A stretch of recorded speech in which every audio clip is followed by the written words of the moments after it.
Welcome, YouTubers, to my first episode. We're going to start calling this RC Crawler Talk.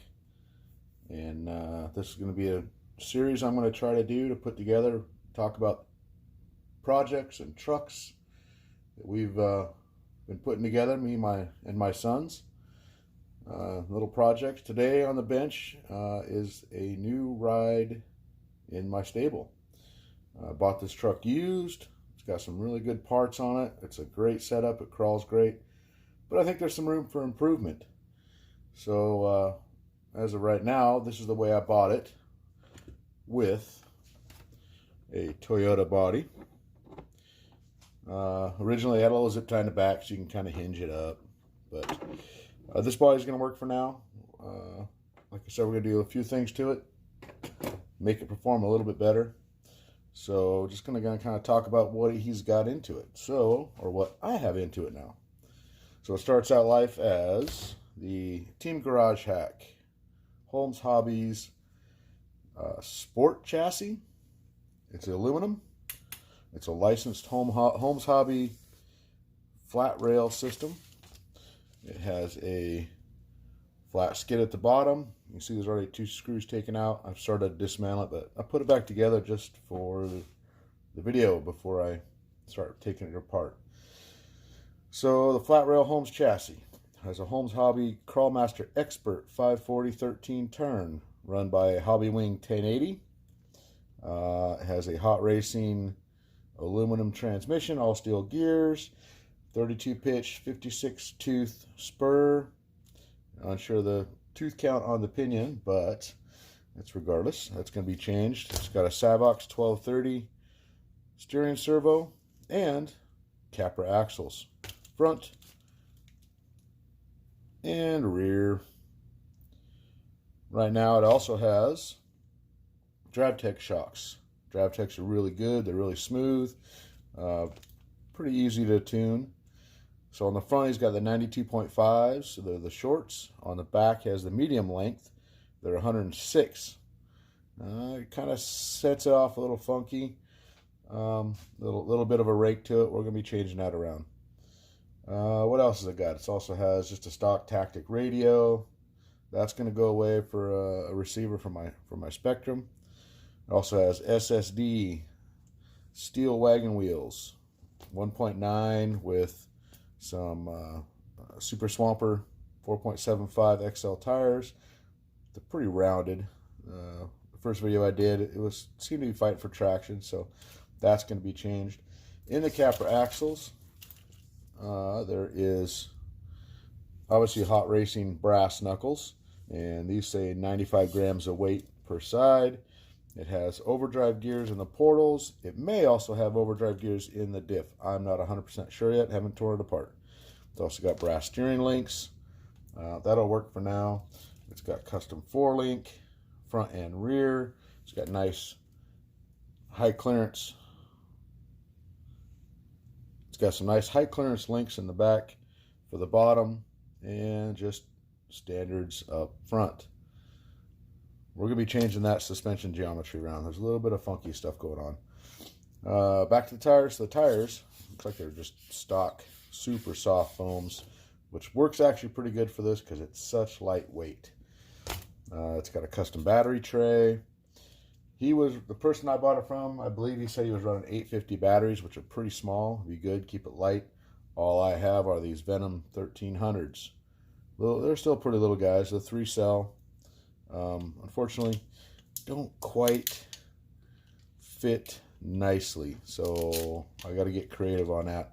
We have to figure out a different battery setup, but that's for another video. Right off the bat, it's got steel drive shafts. I'm not sure on the brand. There might be SSDs. One issue is, you can see it here, lots of wiggle. What I found out was on this AX10 trans, it appears that the hole for the drive pin might have been drilled out at one time, so it's pretty sloppy. So we're going to fix that. I have a link riser from Super Shafty coming. That's going to get swapped out. On the rear shocks, if you go to Deluxe Fab website, they do sell offset shock caps, meaning this shock mount will actually almost look like a reservoir, and I'll try to post a picture on the video here. But what's going to do is going to lower it down, but it has the same throw. And this thing actually flexes quite well. I'm kind of digging it. Ran it a couple times. I like how it works, but I think it can be improved. First thing I'm going to do, like I said, I had the super shafty link riser coming. We're going to put that in. We're going to see where the links fall. Maybe do a bit of link tuning. I happen to have this nice Vanquish 3-gear transmission. That's also going to get swapped into it. We're going to end up taking that off. We're going to do that. The front links, right now I said it's 4-link. It's got these custom bent high clearance links in the front. And I got to keep getting the camera. So they clear everything nice and good right now. But we're gonna change that stuff around. So that's what it is in a nutshell as of right now. I think the battery tray, we're going to do something with that. We're going to get that lowered down. I'm definitely going to get rid of that Toyota body. Just not a Toyota guy. Lots of people run them. They look good. It works. But I think we're kind of exploring some options on which body. I'm kind of leaning towards the Proline Colorado body. Maybe we can do something with that and put that on here. I believe the direction I'm gonna go with this right now is we're gonna turn it into a scale comp truck. I want it to be capable. I want it to be light. Building light trucks isn't my thing, so this is gonna be a bit of a challenge for me. Got to keep it somewhat light. I want lots of forward weight bias on it. Probably gonna do a chassis mount servo, so obviously I'm gonna have to get the panhard mount for the Capra axle. Super Shafty sells those. Team Garage Hack sells those, along with the dual servo mount for the front for these rails, and a panhard mount for the side. So that stuff's going to be coming.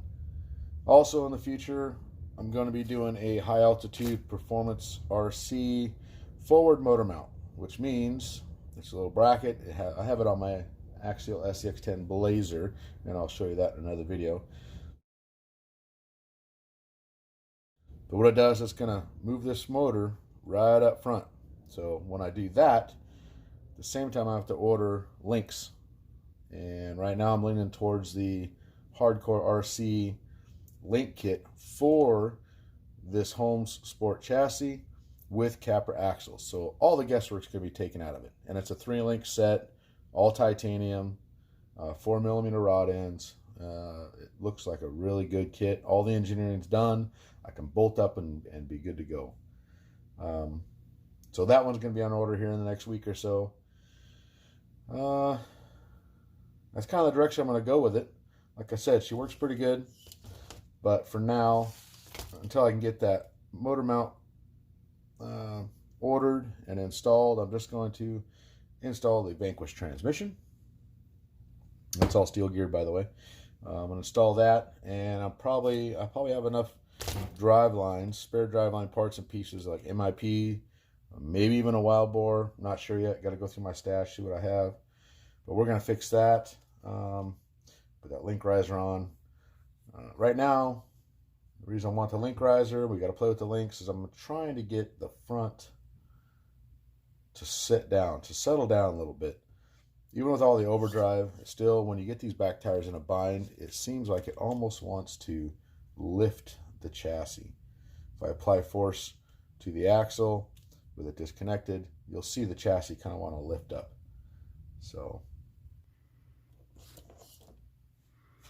all right, so I'll show you what I'm talking about. I'm going to disconnect the drive shaft so I can apply forward pressure to this, right?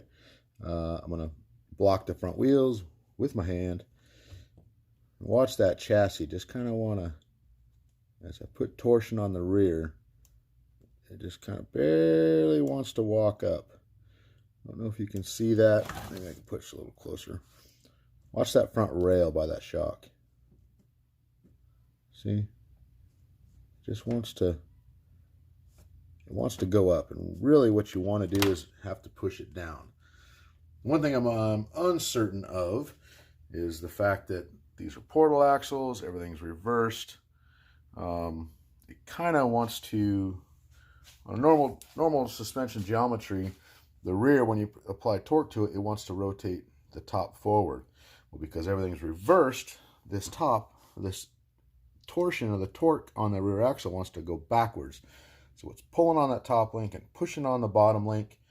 And that may be what's giving us the lift of that front frame. So we're going to start with a link riser, see where we go with that.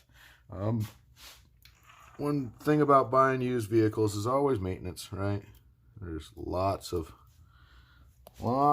slop. You know, that twist. Maybe hard to see on the video, but regardless, let's flip it over, check it out, and get your pan down here. So if I grab this guy, yeah, that's a lot of slop, right? But you can see, maybe, movement of the rod ends, both the axle and at the skid. So rod ends are going to be replaced eventually, obviously with a new link set that will be handled. Yeah, so just, you know, some things you want to watch out when you're buying used vehicles. Just expect there will be a little bit of maintenance, and if there's any interest, we might be able to do a video on tips and tricks on what to look for used crawlers and used vehicles.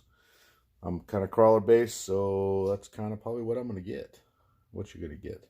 So with that being said, I'm going to go check the mail, because I'm pretty sure my link riser should be here any moment.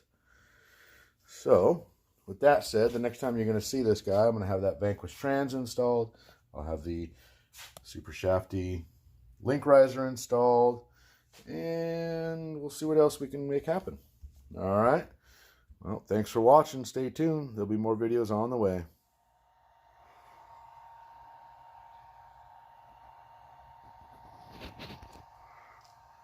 And there you go. Transmission is in. Drive lines are in.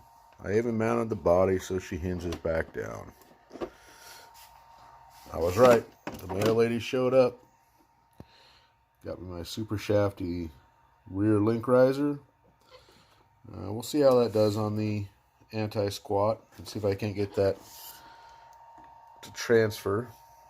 I didn't have any wild boar, so I had to use this big, long Yeti MIP or bomber extension. Not sure. It's really long. MIP in the front. I even changed out some of the one rod end, and then both rod ends at that end, so it eliminated a lot of the slop. It's not 100% gone, but a lot of it is gone. Let's get her flipped over here. Check it out. Yeah, a lot more stable. Still a little bit of movement, but that skid appears to have been opened up there and there for whatever reason. He used really wide rod end balls. That's all right. It's gonna work. It's gonna work. So I guess the only thing is to put a battery in and go test her, see how she does. And as you can hear, I got batteries charging. All right. Well, watch the next video. Gonna get out and get some run time today or tomorrow, and I'll post up how she does. Thanks for watching.